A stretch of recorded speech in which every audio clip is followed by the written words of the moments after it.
हाँ, तो future medicos कैसे हो? चलो करते हैं एक बार तैयारी फिर से इंटरनल्स के लिए, या हो सकता है आप प्री प्रोफ या प्रोफ देने वाले हो। तो कुछ चैप्टर जो इजी सा होगा और एकदम आपके लिए है ना मार्क्स गेनिंग होगा, वो वाला पढ़ने वाले हैं। तो हम पढ़ेंगे प्लाज्मा प्रोटीन्स। काफी नाम सुना सुना लग रहा होगा, है ना? तो इसे कहाँ से कंप्लीट कर रहे हैं? हम डीएम वासुदेवन से कर रहे हैं, उसके 9th एडिशन से, ठीक है? तो यहाँ से पढ़ रहे हैं। अब इसको पढ़ने के बाद में भाई, इस लेक्चर को देखने के बाद में यदि आप वासुदेवन की बुक पढ़ोगे तो आपके लिए बहुत ईजी होगा, क्योंकि सीधी सी बात है भाई, टिप्स पे हो जानी ये चीजें, है ना? तो ये लो, शुरू करते हैं।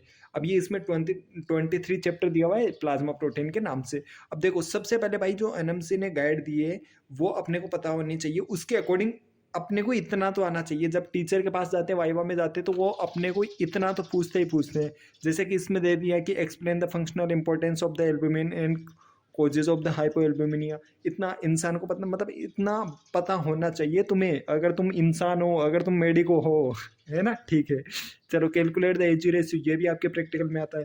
तो इसमें क्या क्या दे रखा है, देखो आपको क्या पता होना चाहिए कि enumerate the different plasma protein and their function, describe the method of estimation and fractionation by electrophoresis, और estimate total protein and albumin and calculate the AG ratio.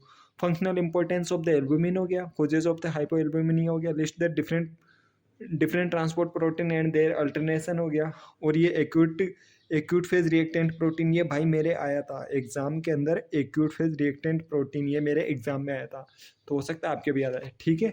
चलो आगे करते हैं, इसमें और कुछ ज़्यादा इंपॉर्टेंट है नहीं।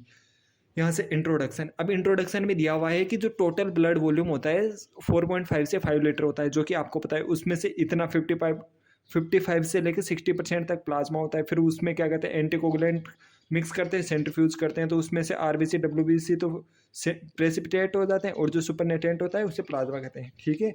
और इसमें क्या होता है, हिमेटोक्रीट वैल्यू। जब से आप एमबीबीएस के फर्स्ट ईयर में आए, ये नाम सुनते आ रहे हो, पैक्ड सेल वॉल्यूम, है ना? तो वो सब जैसे नॉर्मल बात है, आपने फिजियोलॉजी में भी पढ़ा है, इसमें मुझे नहीं लगता कि आपको कुछ प्रॉब्लम आ रहा होगा, ठीक है? अब नीचे देखने पर क्या होता है, जो सीरम क्या होता है, ये थोड़ा सा ध्यान रखना है ना, कि defibrinated plasma is called serum होता है, और which lacks the coagulation factor including the prothrombin and fibrinogen, including the prothrombin and fibrinogen, ठीक है? यहाँ से चीज़ें याद रखने के लिए कि total protein content of normal plasma 6 to 8 ग्राम पर 100 ml। 6 to 8 ग्राम पर 100 ml में कितना प्लाज्मा प्रोटीन होता है? इतना। उसमें से भी एल्बुमिन कितना होता है? 3.5 से लेके 5 तक, ठीक है? ग्लोबुलिन इतना होता है, फाइब्रिनोजन इतना होता है। और ये क्या होता है, एजी रेशियो, जो एल्बुमिन ग्लोबुलिन रेशियो 1.2 से लेके 1.51 तक होता है, ठीक है? तो आपको ये याद रखना है, 1.2/1 से लेके 1.5/1 तक होता है, ये आपको याद रखना है। तो इसमें क्या याद रखना है, एक तो ये टोटल प्रोटीन वाला याद रखना है, और इनका किस रेंज में होता है, और इसका एजी रेशियो। फिर उसके बाद में यहाँ पे लिखा है कि ऑलमोस्ट सभी प्रोटीन होती है ना लिवर से बनाई जाती है, लेकिन इम्यूनोग्लोबिन होती है ना, वह लिवर के द्वारा सिंथेसाइज नहीं की जाती है। फिर यहाँ पे दिया है कि क्लिनिकल लेबोरेटरी में जो सभी प्रोटीन होती है ना, उसे बायोरेट मेथड से एस्टिमेट किया जा सकता है, लेकिन जो एल्बुमिन होता है उसे ब्रोमोक्रिसोल मेथड से किया जाता है, ठीक है? तो इसमें भी बहुत ज़्यादा है नहीं। फिर आता है इलेक्ट्रोफोरेसिस। आपको पता है भाई, इलेक्ट्रोफोरेसिस होता है ना, इसके अंदर क्या होता है, moment of the charge particle होता है टुवर्ड द, है ना, टुवर्ड द इलेक्ट्रिक फील्ड, है ना? अब इसमें क्या होता है, जो इलेक्ट्रोफोरेसिस होता है ना, इसमें पॉजिटिव वाला जो चार्ज होता है वो तो नेगेटिव पोल की तरफ जाएगा, और नेगेटिव चार्ज होगा वो पॉजिटिव पोल की तरफ जाता है। अब देखो इसके अंदर क्या होता है, ये किस किस के बेसिस पे जो इलेक्ट्रोफोरेसिस होता है, इसमें जो मोमेंट होता है वो किस पे काम करता है, चार्ज अपॉन में साइज के बेसिस पे। जिसमें चार्ज ज़्यादा होगा और साइज कम होगी, वो एक एक जो इलेक्ट्रोफोरेसिस के लिए जो इलेक्ट्रोफोरेसिस करेंगे तब सबसे ज़्यादा दूर जाएगा, ठीक है? उसका मोमेंट सबसे ज़्यादा होगा। तो एल्बुमिन होता है ना, albumin having the maximum negative charge and less molecular weight, it migrate maximum, तो ये सबसे ज़्यादा दूर जाता है। Usually 5 fraction separated on electrophoresis are quantified by scanning the measurement of their intensity. तो इसके अंदर देखो आपको 5 फ्रैक्शन दिए हुए हैं। देखो भाई, इधर देखो, दिख रहा है ना आपको? अरे मस्त मस्त मजा आएगा भाई पढ़ने में। तो ये आपको दिख रहा है ना, यहाँ पे ये ग्राफ है ना, 23.1, 23.2, 23.3। तो इसमें ये वाला ग्राफ पढ़ाता हूँ मैं आपको, है ना? देखते ही तो डर लगेगा, पर कुछ भी नहीं है भाई, नॉर्मल चीज़ है। ऊपर देखो ग्राफ में, सबसे पहले यहाँ से देखना, एल्बुमिन लिखा हुआ है, मतलब ये एल्बुमिन है, ये अल्फा 1 है, ये अल्फा 2 है, बीटा है और ये गामा है, ठीक है ना। ये सब दिया हुआ है और ये वाला है point of application, point of application. अब देखो यहाँ पे क्या क्या कंडीशंस हो सकती है, देखो यहाँ पे देखा तो इसमें और इसमें आपको क्या डिफरेंस दिखाई दिया है ना, इस प्लेट में और इस प्लेट में आपको क्या डिफरेंस दिखाई दिया। यहाँ पे यदि आप पैटर्न देख रहे हो तो इस पैटर्न में क्या होगा, एल्बुमिन थोड़ा सा लाइट दिखाई दे रहा है आपको, अल्फा 1 यहाँ पे वैसे का वैसा, अल्फा 2 भी यहाँ का ऐसा है, गामा भी ऐसा है। लेकिन यहाँ पे एक बीच में एक और नई आपको पट्टी, ऐसे समझ लो स्ट्रिप दिखाई दे रही है। तो ये एक तरह से क्या बन रहा है, एम बैंड बन रहा है, ऐसे करके ऐसे देख लेना, एम बैंड बन रहा है। तो ये क्या हो जाएगा, ये किसको रिप्रेजेंट कर रहा है, ये मल्टीपल माइलोमा कंडीशन को, जहाँ पे क्या होता है कि जो एम बैंड दिखाई देता है किस किस के बीच में, बीटा और गामा के बीच में, ये बीटा और गामा के बीच में एम बैंड दिखाई दे रहा है, तो ये क्या हो जाएगा, मल्टीपल माइलोमा। तो ये नॉर्मल कंडीशन, सेकंड वाले मल्टीपल माइलोमा कंडीशन। देखो थर्ड वाली कंडीशन क्या है, थर्ड वाली कंडीशन क्रोनिक इन्फेक्शन, खुद से देखो एक बार, क्रोनिक इन्फेक्शन। अब क्रोनिक इन्फेक्शन में क्या होता है कि देखो क्रोनिक इन्फेक्शन होगा, इसके अंदर क्या होता है, इन्फेक्शन होता है, इन्फेक्शन होने से हमारे बॉडी में क्या बनता है, एंटीबॉडी बनती है। और एंटीबॉडी कौन बनाता है, एंटीबॉडी क्या होती है, गामा ग्लोबुलिन होती है, ठीक है। तो गामा ग्लोबुलिन ही आपकी एंटीबॉडी होती है। तो क्या कर रहा हूँ, एक मिनट मैं फ्लैश ऑन करूँ। ओ ओ भाई 1 मिनट, पता नहीं क्यों नहीं हो रहा यार, चलो कोई बात नहीं, ऐसा भी होता है क्या, चलो आपको दिखाई तो दे रहा है ना, कुछ ज़्यादा लग रहा है मेरे को।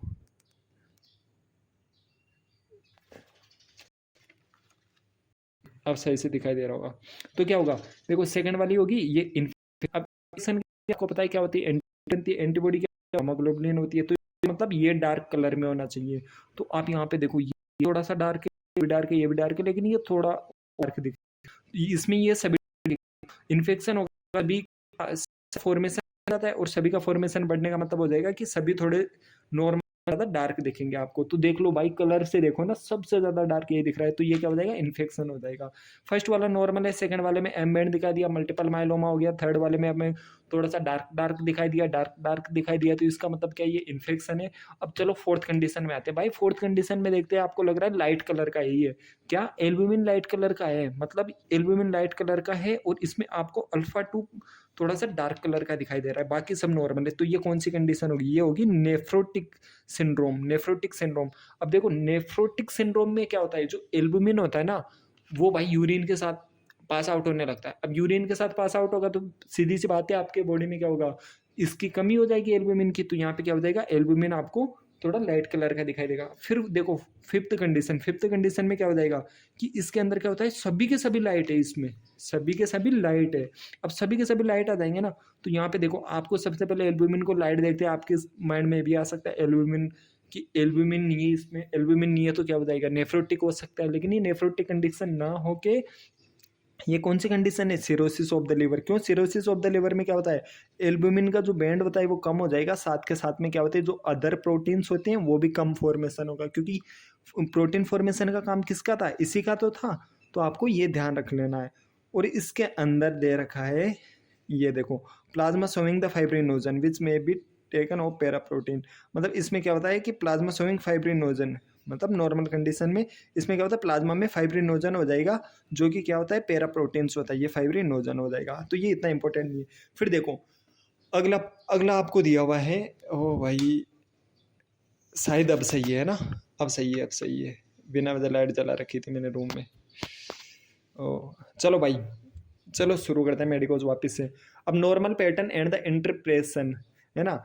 अब इसमें क्या होता है, 11 जेल में जब हमने सीरम को सेपरेट किया तो 5 बैंड मिले, albumin, alpha globulin, alpha 1 globulin, alpha 2 globulin, beta globulin और गामा ग्लोबुलिन। गामा ग्लोबुलिन तो एंटीबॉडी था ही, है ना, जो कि एंटीबॉडी था ही अपने को। अब ये देखो, ये यहाँ पे देखो आगे दिया हुआ है इसने कि albumin has the maximum and the gamma globulin has the minimum mobility in the electric field. अब ये आप यहाँ से भी देख सकते हो, देखो ये यहाँ पे पॉइंट ऑफ एप्लीकेशन है, सबसे ज़्यादा एल्बुमिन मोबिलिटी रख रहा है, तभी तो एल्बुमिन सबसे ज़्यादा दूर था, और ग्लोबुलिन, गामा ग्लोबुलिन सबसे कम रख रहा है, इसलिए तो गामा ग्लोबुलिन यहाँ पे था।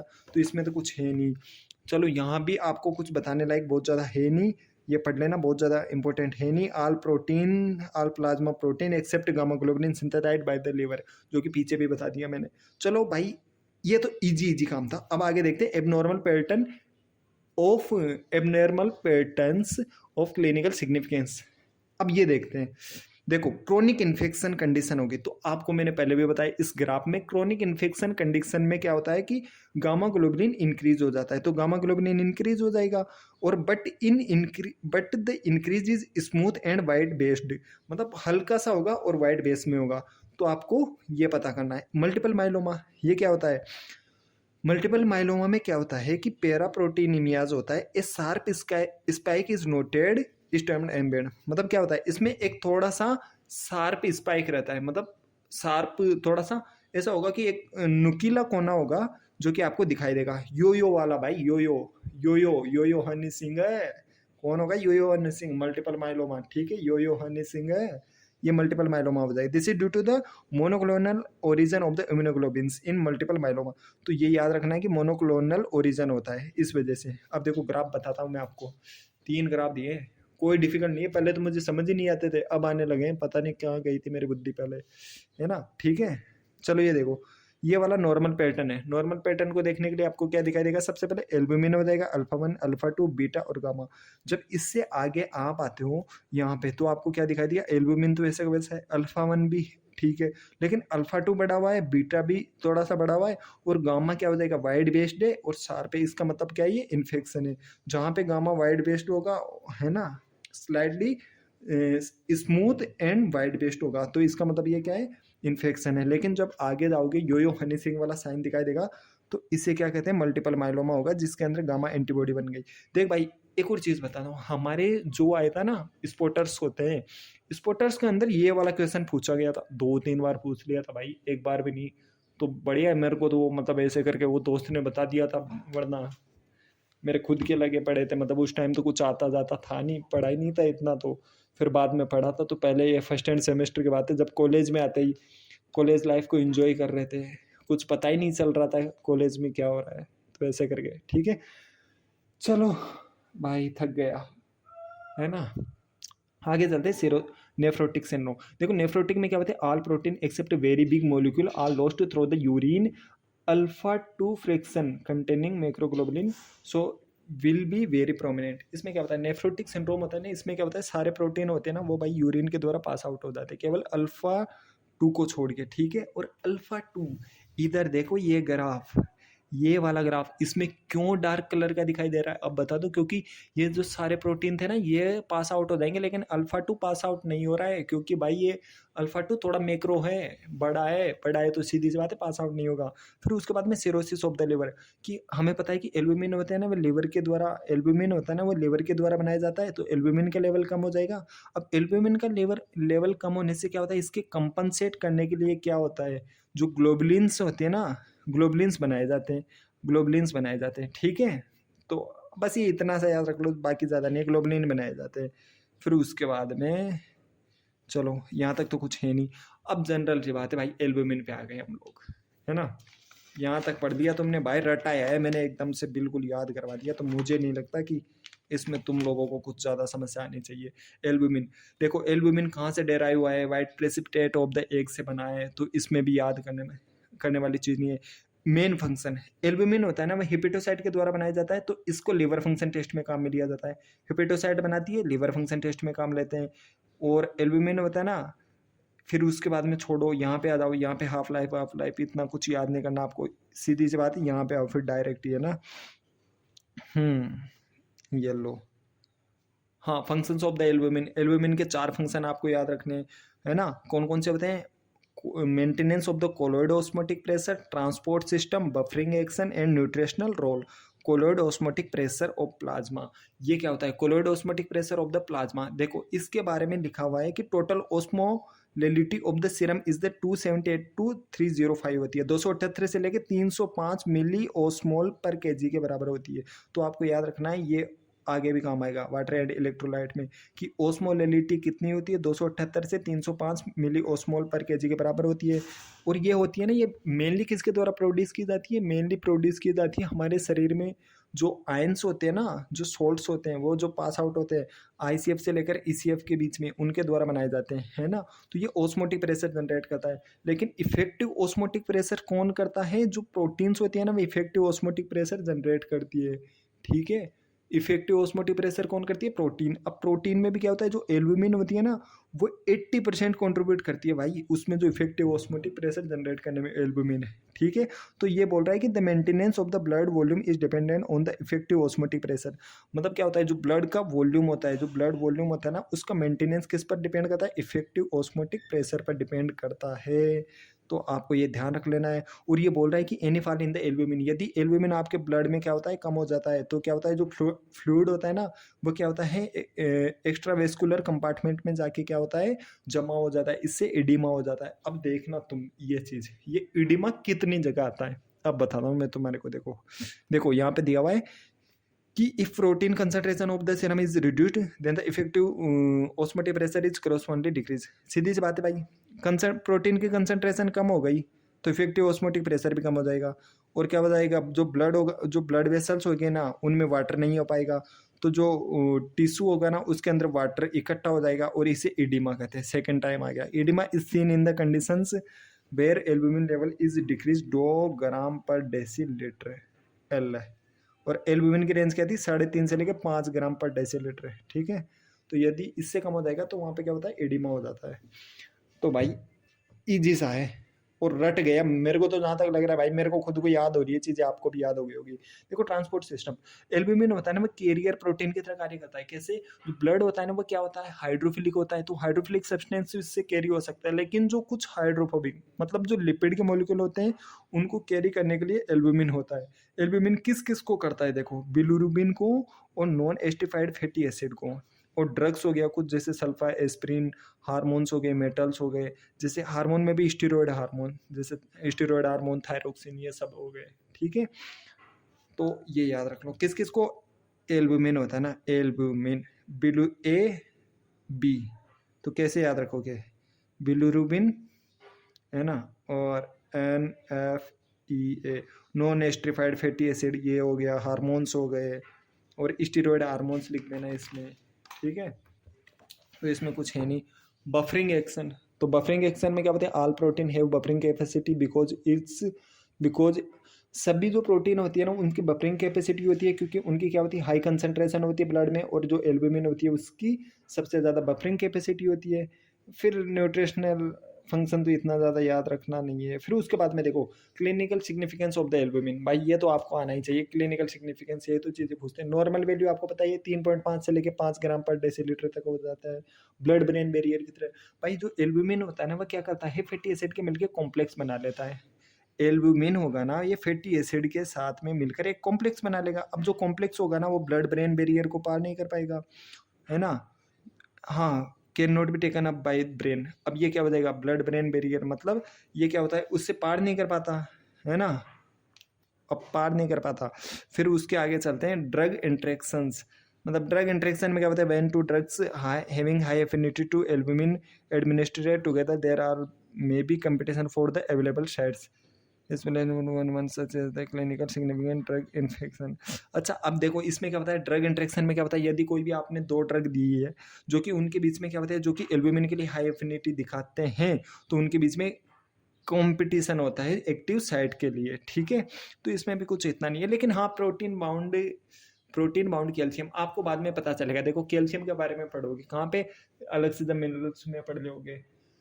तो वहाँ पे जो कैल्शियम होता है ना, देखो कैल्शियम क्या होता है, या तो आयनिक होता है या नॉन आयनिक होता है, मीन्स वो बाउंड फेज में होता है। तो वहाँ पे क्या होता है, वो कैल्शियम के साथ बाउंड होता है, ठीक है। तो ये याद रख लेना है। इडिमा आ गया भाई, ये वापस से आ गया सर, इडिमा। अब आप बताओ भाई, इडिमा का मतलब क्या होता है? इडिमा का मतलब होता है accumulation of the water in the tissue, ठीक है। अब ये क्यों होता है, क्योंकि हमारे बॉडी में क्या हो जाएगा, एल्ब्यूमिन कम हो जाएगा। एल्ब्यूमिन कम हो जाएगा तो क्या होता है, ये है ब्लड वेसल्स है, ये ब्लड वेसल्स है।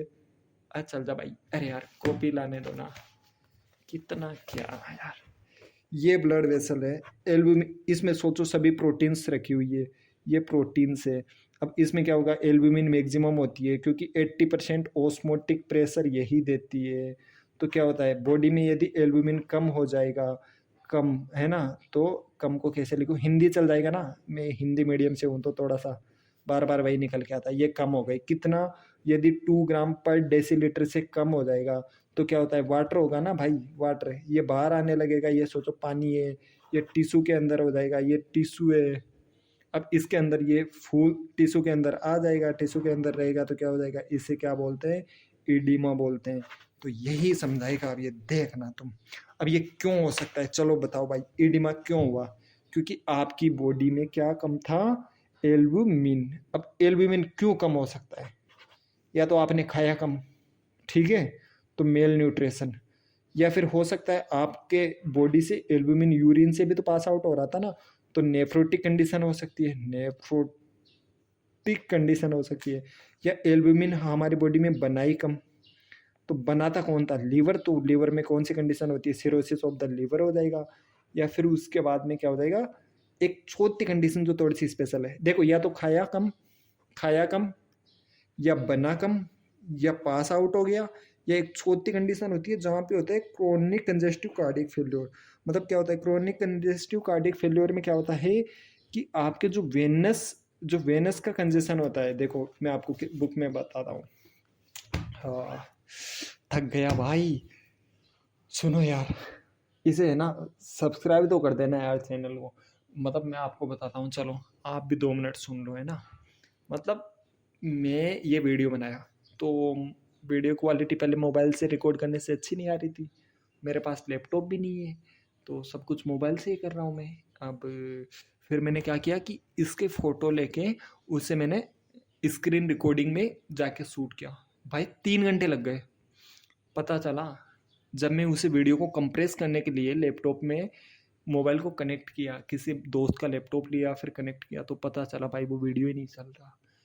मतलब इतना सर खराब हुआ भाई, क्योंकि बहुत बहुत एनर्जी लगती है भाई। मैं तो साला, मेरे टाइम में तो पढ़ा ही नहीं था मैं इतना जितना अभी कर रहा हूँ मैं। मुझे भी अब तो चीज़ें याद होने लगी है, तो अच्छी बात है, और कहीं ना कहीं ये आपको फ़ायदा देगी भाई। मुझे भी चीज़ें समझ आ रही है तो मज़ा आ रहा है, दोनों भाई मिलके पढ़ते हैं, ठीक है। चलो करते हैं आगे। चौथी कंडीशन कहती है कि chronic congestive cardiac failure, the venous congestion will cause the increased hydrostatic pressure and pitting oedema, fitting oedema of the fit मेरिजल। अब इसमें क्या होता है, क्रोनिक जो कार्डियक फेल्योर होता है इसके अंदर पिटिंग एडिमा होता है, और वो कहाँ पर होता है, आपके फिट में दिखाई देगा। देखो भाई, हाइपो एल्बुमिनिया मतलब आपकी बॉडी में एल्बुमिन कम हो जाएगी। अब एल्बुमिन का लेवल कम हो जाएगा तो आपने देखा ही था, एल्बुमिन का लेवल कम होने से क्या क्या हो रहा है, एडिमा हो रहा है। अब एल्बुमिन का लेवल कम क्यों हो सकता है, या तो तू खा, या तो आप है ना, तू नहीं आप बोलता हूँ थोड़ा, है ना रेस्पेक्ट के साथ में, है ना। तो आप या तो खा कम रहे हो, या तो क्या हो रहा है, कम खा रहे हो, कम खा रहे हो, तो कम खा रहे हो तो मेल न्यूट्रिशन हो सकता है, या पास आउट ज़्यादा हो रहा है यूरिन से तो नेफ्रोटिक कंडीशन हो सकती है, या आपका लीवर बनाई कम रहा है तो सिरोसिस ऑफ द लीवर हो सकता है। भाई भाई भाई, ये देख लो तुम्हारे भाई ने क्या ही गजब बताया है। सिरोसिस ऑफ द लीवर हो सकता है, मेल न्यूट्रिशन हो सकता है, नेफ्रोटिक कंडीशन हो सकता है, और एल्बुमिनेरिया। सीधी सी बात है, वही चीज़ हो गई नेफ्रोटिक वाली, है ना। क्या होता है कि जब जो यूरिन के साथ में ज़्यादा पास आउट होने लग जाएगा तो ये एल्बुमिनेरिया हो जाएगा। तो इस तरह से देखो, एल्बुमिन ग्लोबुलिन रेशियो, भाई एजी का रेशियो नॉर्मल कितना होता है, आपने देखा ही था 1.10 से लेके 1.2/1 से 1.5/1 तक होता है। और एजी रेशियो ये इंपॉर्टेंट है, यदि एजी रेशियो इंपॉर्टेंट होता है, अगर ये थोड़ा सा भी चेंज हो जाता है तो ये ईडिमा को ले जाता है। साली हर चीज़ ईडिमा को ले जा रही है यहाँ पे, तो कैसी पढ़ाई है। चलो भाई आगे बढ़ते हैं। देखो, हाइपर गामा ग्लोबुलिनोमियाज, बहुत डिफिकल्ट इंग्लिश होती है भाई, सही में मेरे से तो प्रोनाउंस ही नहीं होती। हाइपर गामा ग्लोबिनीमियाज, चलो छोड़ो, जो भी है कॉन्सेप्ट समझते हैं। जब गामा ग्लोबुलिन होता है ना ब्लड में ज़्यादा हो जाता है नॉर्मल वैल्यू से, तो उसे हाइपर गामा ग्लोबिनीमियाज कहते हैं, ठीक है। ये क्लिनिकल कंडीशन कब होती है, आपको पता है, यदि एल्बुमिन का लेवल कम हो जाएगा। एल्बुमिन का लेवल कम होगा तो हमने पढ़ा था कि एल्बुमिन कम होने से जो क्या होता है, जो ग्लोबुलिन होता है ना, ग्लोबुलिन उसे बढ़ा दिया जाता है हमारी बॉडी में। क्यों, उसे कंपनसेट करने के लिए। पीछे बढ़ के आए हो, याद करो भाई, मेरे ही वीडियो की बात है।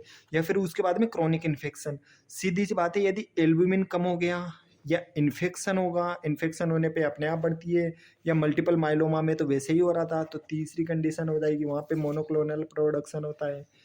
तो इन जगह क्या होता है, इनका ये बढ़ सकता है। तो देख लो भाई, ये मैंने पढ़ाया है, तो मैंने एक बार रिवीजन करवा देता हूँ फटाक से, क्या क्या पढ़ा दिया मैंने, है ना। मज़ा आ गया, मज़ा आ गया, अच्छा वीडियो बनाया है, मुझे पता है लाइक भी करोगे, शेयर। और लाइक क्यों करना है, देखो मैं बताऊँ, यदि आप लाइक करोगे ना, मेरे वीडियो को ज़्यादा लोग देखेंगे, ज़्यादा लोग देखेंगे तो सीधी सी बात है भाई, अपने अपना चैनल बढ़ेगा आगे, है ना। और फिर तुम्हारा अपना चैनल आगे बढ़ेगा तो मुझे खुशी होगी।